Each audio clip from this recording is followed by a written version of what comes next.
Congressman, now look, I'm just going to bottom line it before we get into the issues, Congressman. I said earlier in the week you were really the first senator that was a committee chairman. You're chairman of the House Readiness Subcommittee to go with another candidate, an alternative to Kevin McCarthy for Speaker. You endorsed Jason Chaffetz earlier in the week. I thought that was a courageous move. And I predicted on that day that that was a telltale sign that that candidacy might unravel. What do you feel you did the right thing? And where's this whole process now, sir? Sure.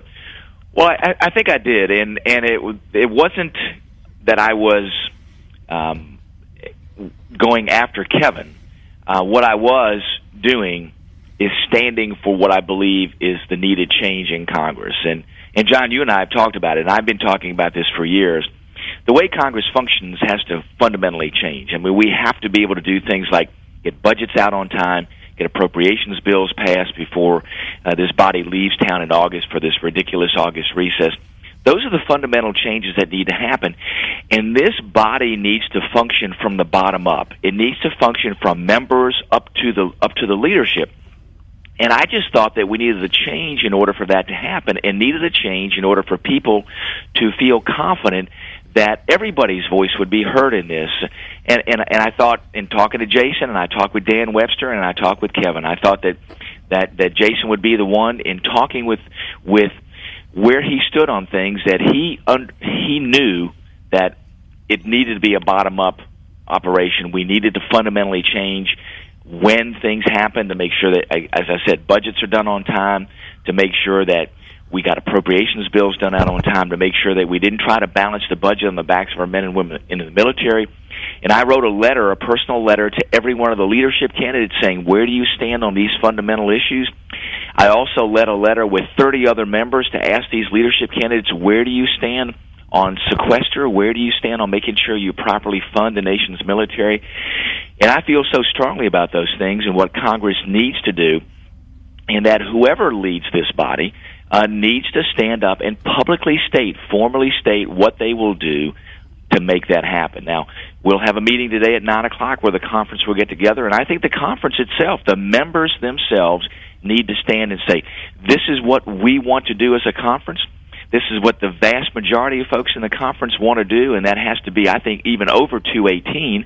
I think you have to try to get everybody in to say, this is the direction we want to go, and then say, okay, who is the leader that's going to reflect what the membership of this conference need to do, and to make sure that we clearly communicate that, to make sure the nation understands what we're going to do, and do our job. And, John, it can't be dependent upon what the Senate's going to do. I think there's some archaic rules in the Senate, like the filibuster, that need to be changed, but we have to focus on what we do.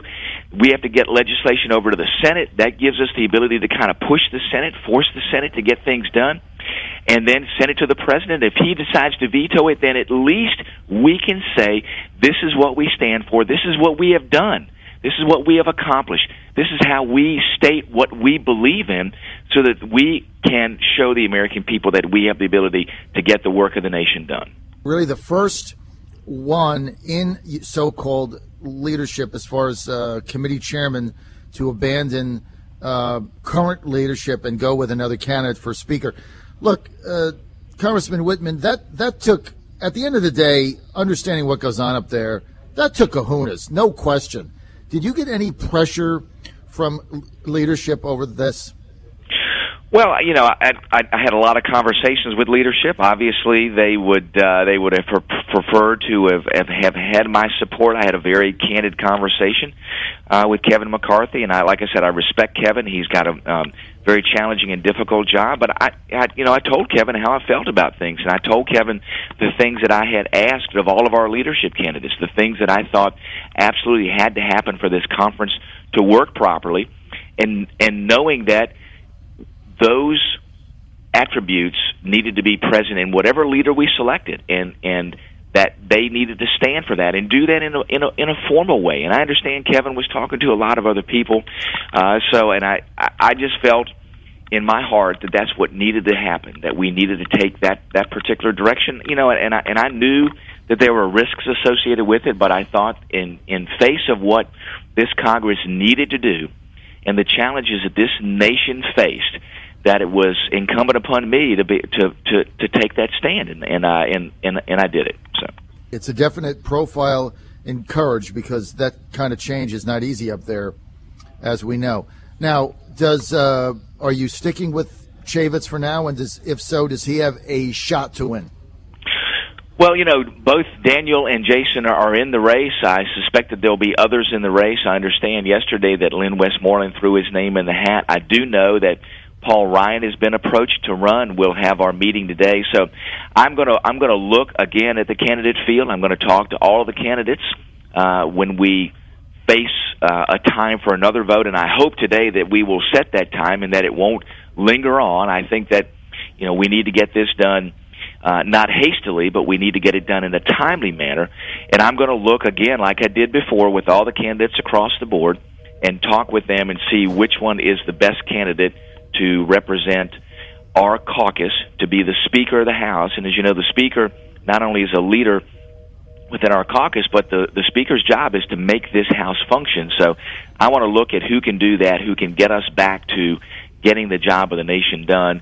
So I'm going to give due consideration, John, to all the candidates. And if it's just Jason and Daniel, then I will stick with my commitment to Jason. I feel very strongly about that. But if other candidates jump into the race, I will talk to them. I will, from that point, determine who is the best candidate that will, again, do the best job as Speaker, but we'll also make sure who gets the job done and who stands as a true common-sense conservative to provide for leadership in getting the nation's business done. Would we ever see a Rob Wittman for Speaker candidacy? Well, I've got my hands full in doing all I can in the 1st Congressional District of Virginia, and I think that there are others up here that have indicated a want to have that job, and I'm going to work with them to make sure that we have the right leadership here. But I have no intentions of running for the speaker's position. Okay, let's get to your vote earlier in the week on the National Defense Authorization Act. Can you share with our audience what your thoughts were on that? Sure. Well, the National Defense Authorization Act this year, I think, is critical, probably more so than it's been in any time in recent history, to provide for this nation's military, especially with the challenges and dangers we see around the world. This is the blueprint for what our military needs to do. We have put $63 billion back into our military to try to rebuild readiness that's been lost through the sequester, and that is the training, the equipping, and the modernization of our forces. Those things are absolutely critical. I've just met yesterday with the new Chief of the Army, General Milley, about the challenges that the Army faces. By the way, the Army is being reduced by 40,000 soldiers, and that runs counterintuitive, I think, to everybody's instinct about what we need to be doing with our armed forces. But the National Defense Authorization Act is the policy document that says what will our military do and what resources are needed to get that done. Now, it doesn't appropriate the resources, but it says this is where the resources should go. And we have increased up to what the President recommended, the President's budget of $63 billion additional dollars, putting it in the right places to rebuild readiness. I think it's critical. It passed out of the House. There were a number of folks on the other side of the aisle that had previously voted in favor of this bill, both in committee and on the House floor when it originally came on the House floor. The bill, John, that came out of the Conference Committee, which is the committee between the House and the Senate, of which I was a member, that worked out the differences between the bill. The bill that came out was almost identical to the House bill. Yet there were folks on the other side of the aisle that then voted against it. And I think purely for political reasons, because they didn't like the mechanism by which the Department of Defense was going to be funded, and that is this Overseas Contingency Operation Fund, which I would prefer to have these dollars in the base budget, but I understand that until we address the sequester, you can't do that. So I want to make sure that we are funding our men and women in the military and defending this nation. So unfortunately, some folks decided to vote against it after they voted for it, and we've heard that theme before. And now it goes to the President. Now, the President has said that he will veto it. I hope that he doesn't. I don't think that that's in the best interest of this nation for him to do that. You saw in the Senate where there were more than enough senators that voted in favor of the bill to override a veto. So I hope that if the president does veto it, that it goes to the Senate first. I do believe that the Senate would override the veto. Let it come back to the House. Now, we'll have to pick up some House members to override that veto. But we need to, I believe, send a strong message that this is an important time in our nation's history and that we must, absolutely must, fund our military. I mean, think of the message that this is sending around the world to folks like Vladimir Putin, to Xi Jinping, to Kim Jong-un, to the Ayatollah Khomeini. I mean, all of these places in the world, John, where there's outright aggression against U.S. interests, against other folks in the world, they look at the United States and say, hey, their military is waning. They are not putting the resources towards the military. Here's our opportunity. U.S. weakness provokes aggression around the world. It's a bad place to be. Vetoing this National Defense Authorization Act, I think, is a bad signal to send to the rest of the world. Congress has to stand up if the president vetoes this bill and override that veto. Congressman, you're spot on, no question. Obama says he is going to veto the bill. We'll take him on his word. We had Tim Kaine on yesterday, Senator Kaine, who voted in favor of it for a number of reasons, said they had the votes in the Senate to override the veto. They got 70, as you mentioned. How many more congressmen do you need to pick up in the House in order to potentially override Obama's veto? John, I think the number is 12, but I want to make sure that I double-check that and go back and look at the vote totals. But I was talking to a number of members yesterday that had voted against the National Defense Authorization Act, talking to them about the importance of overriding this presidential veto. And if you want to have the debate about the funding mechanisms, then you have that debate in the appropriations process. You don't have that debate on the policy document. This says, with the $63 billion, this is where it will go. Well, if you don't like where the $63 billion come from, then you make that debate with the appropriations. So I'm trying to talk to members and say, listen, vote to override the veto. Let's get this National Defense Authorization Act passed because it's the foundation upon which we can have the debate about the funding mechanism. So I hope that those folks that voted against it will rethink their reasoning behind that and understand what this National Defense Authorization Act is about. It doesn't spend a penny. It authorizes the money to go certain places. So if you don't like where the money comes from, you make that debate on appropriations. So I hope that the House can do that. But I do believe, John, that if the Senate votes first and the Senate overrides the veto, it sends a strong signal to the House. It also, I believe, provides a period of second thought for members that voted against it initially to say, am I going to be looked at as the handful of people in the House that blocked this National Defense Authorization Act and stood against properly funding our military, stood against the raises that are in there for our men and women in the military, and stood against providing them what they need to be properly trained, to be properly equipped, and to have our forces modernized. I cannot for the life of me feel that anybody would say, I am in favor of not standing by our men and women in the military and voting against the National Defense Authorization Act, and in second ways, voting to sustain a veto. I think that we can make a broad appeal to folks that voted against the bill the second time. Many of those had voted in favor of it initially, and hopefully get them to vote to override the veto. Let's go to the international front, where the Russians continue to move in Syria. Now, there's one argument that says, why not let Vladimir Putin go into Syria? We all know he's an ally of Assad. They've been allies since World War, just after World War I. So I'm surprised it took him this long to get active. But what is the problem with Russia going in and fighting ISIS? Why do we have a problem with this? Well, John, it would be a different story if Russia was there as a partner with the United States and the other countries that are there fighting ISIS. But that's not Russia's intent. If you look at how they're operating there, they're going after any kind of force that is going after Assad. So they're trying to prop up Assad and have done very little to actually go after ISIS. They're also working in conjunction with Shia Iranian militias, so they're in this coordinated effort with Iran. As you saw the other day, there are Russian forces on the ground that are working in conjunction with Iranian forces, as well as they're reaching out to the Iraqis to get Iraqi support with this. So their effort is to propel themselves into a prominent position within the Middle East. And that, I argue, destabilizes it. As you see, there's always been this conflict between Shias and Sunnis. And with Russia injecting themselves, they are trying to tip the balance of power there and, I believe, become the predominant source of power in that region by taking on Iran as an ally, taking on Syria and propping it up as their traditional ally, and then looking to ally themselves with others in the region.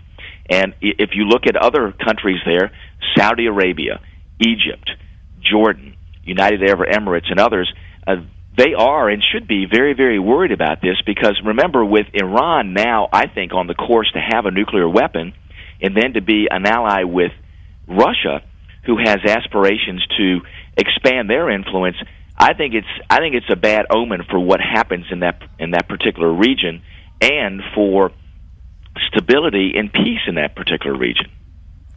What do you think we ought to do? Well, I think the United States, unfortunately, has put itself in a position where it doesn't have the options that it would have had if it acted strongly to begin with. We have to continue to push Russia to stop this effort. I think you have to work with other allies in the region. I think you have to put pressure on Iraq to say, don't go with Russia. But the only way Iraq is not going to do that is to say, okay, if we're not going to go with Russia, then we have to have more of an effort from the United States than what we see right now in trying to defeat ISIS. I think the Iran nuclear deal that has been put in place or is in the process of being put in place with Iran weakens us to where we're not going to be a player. Now, we have fully capitulated that element of strategic power with Iran and put ourselves in a subservient position there. There's nothing I think that we can do there other than to pull the Iran nuclear deal back and say no to it. But this administration clearly is saying that that's in the United States' best interest, which it's not.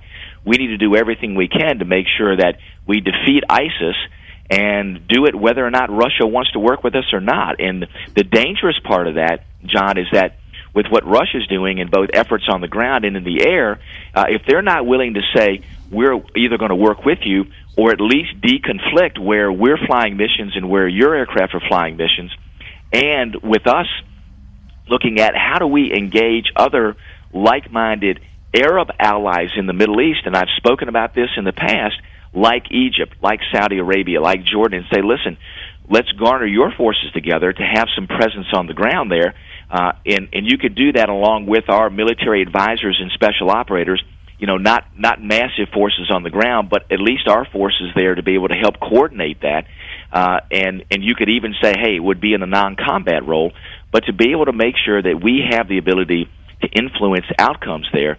That's the only way that we're going to get things at least in some kind of balance there. If not, if we continue on the current path of these limited airstrikes in Russia, and we can't get Russia to at least look to deconflict so that our jets aren't in the same airspace, flying the same missions, and potentially in confrontational situations, which we've already seen has happened. You've seen that their jets have flown, have intercepted our Predator drones that are flying missions in the area.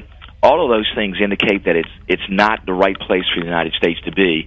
And if we're going to be a player there, we have to stand up and do more and be aggressive back to Russia. That's the only thing that they understand. Aggression is, unfortunately, the only thing that Russia respects. And so we're going to have to be aggressive in how we act there. Congressman, we're out of time. We want to really thank you for your candor, as always. I also want to, again, compliment you for the courage you had in voting or your conscience for Speaker and coming out with that publicly ahead of time. I just think we need, if we have more of that in Congress, I think maybe we can turn things around. Thanks for being with us, sir. Thanks so much, John. Talk to you soon.